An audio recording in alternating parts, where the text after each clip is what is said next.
Hey friends, it's Rachel. Welcome back to my channel. If you're new here, my name is Rachel Terry and I am the author of one young adult fantasy book, Lightbringer. It comes out May 9th, and in today's video I will be discussing the differences between Amazon KDP proof copies and proof copies from Ingram Spark.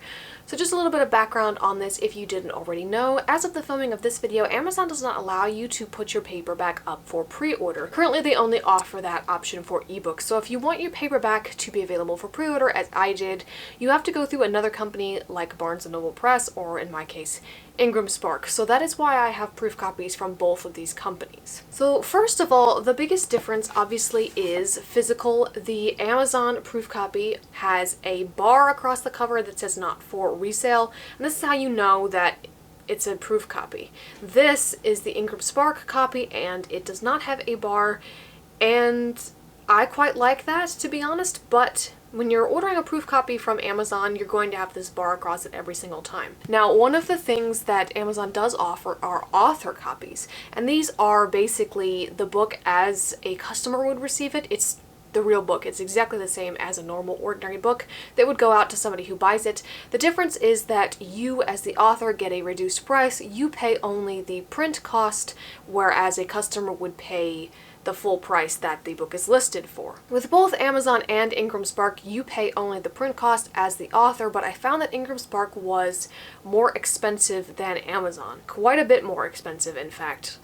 It was several dollars difference, and so the Amazon proof copy is cheaper. For instance, with Amazon, I don't remember off the top of my head how much Ingram charged me, but the print cost for an Amazon proof copy is $5.73. For this book specifically, Lightbringer is a total of 408 pages, and the more pages that you have, the longer the book is, the more it will cost to print, and so you as the author will have to pay a higher print cost, and of course, unless you charge more for your book, you make less money off of it. None of that concerns me, but I did think it was interesting that Ingram Spark charged me way more than Amazon did. The Ingram Spark copy also took far longer to get here than the Amazon one did. Amazon is just typical. You pretty much have a good idea of how long it takes when you order something from Amazon. You know how long it will generally take for you to receive that. I had never ordered anything from Ingram Spark, but I had heard just in general that they're pretty slow, and this book took 3 weeks to get to me after I had placed the initial order. So that took way longer than anticipated, and I'm not thrilled about it.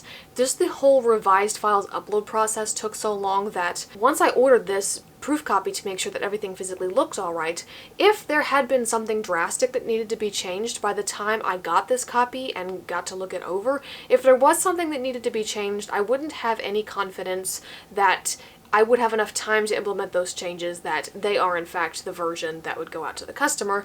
I, in the back of my mind, would still be worried that the unchanged version is what customers would receive, simply because Ingram Spark takes too long. Aside from that, there are some color differences. I don't know if it will show up on camera.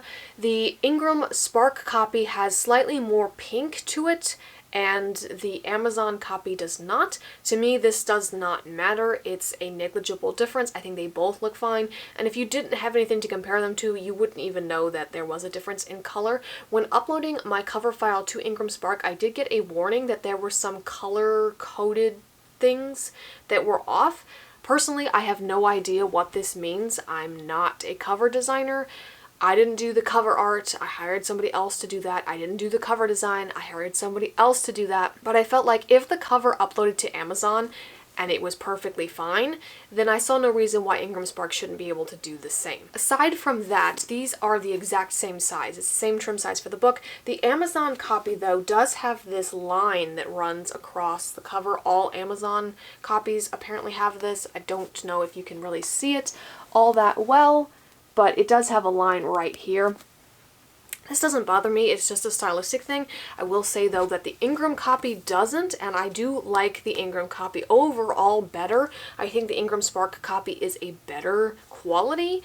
The pages on the inside are thinner. You can kind of see through them a little bit, and because of this, the Ingram Spark copy is actually thinner than the Amazon copy. So here is the Amazon copy and here's Ingram Spark. Please ignore the messed up one on the spine. That was my fault.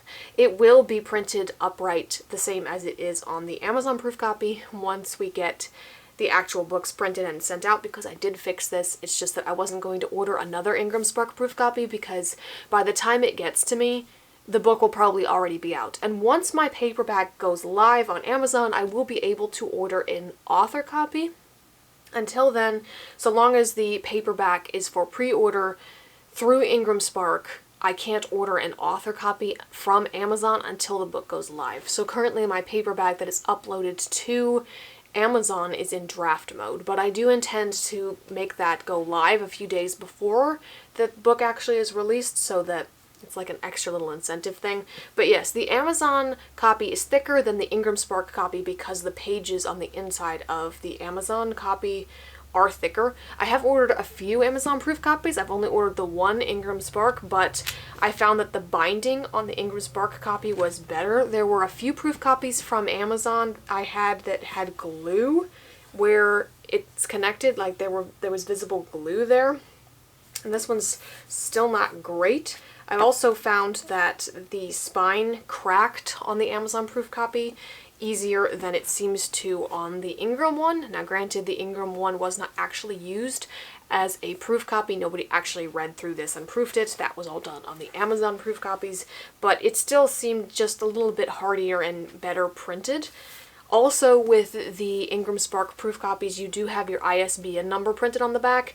That is not the case for the Amazon ones. There's simply no ISBN number here. They don't print the ISBN numbers on proof copies.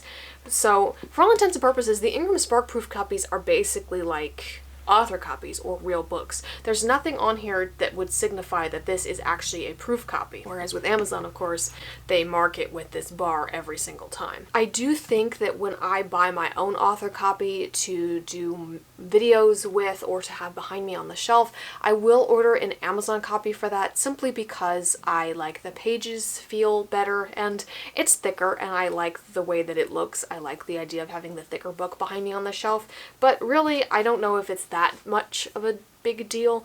Ingram Sparks is thinner, but so far I've been using it for video purposes for marketing and it's okay, it's fine. I tried my best not to show the messed up spine, but it was unavoidable in one video that I have made. So if you saw this video and you're seeing this as well, please, this is my mistake. It's not going to be like this on the copies that you guys receive. So yeah, that is the only differences that I can think of between these two companies in terms of their proof copies. There is lots of differences between the two companies aside from that. I could probably do a separate video on that. Suffice to say that overall, I like Amazon far better. I think they're just way more user-friendly. They don't charge you to upload your book. They don't charge you to make revisions. And then I just think it overall is far easier to use. And I haven't even delved into the marketing Amazon ads side of things yet, but I will be doing that soon, and maybe that will be something else that I can talk about. But for now, that is all I have for you guys. Thank you for watching this video. If you enjoyed, feel free to leave a like, comment, and subscribe so you don't miss out on any future content. My name is Rachel Terry. I am the author of one young adult fantasy novel, Lightbringer, out May 9th, available for pre-order now. I appreciate each and every one of you, and I will see you in the next video. Bye!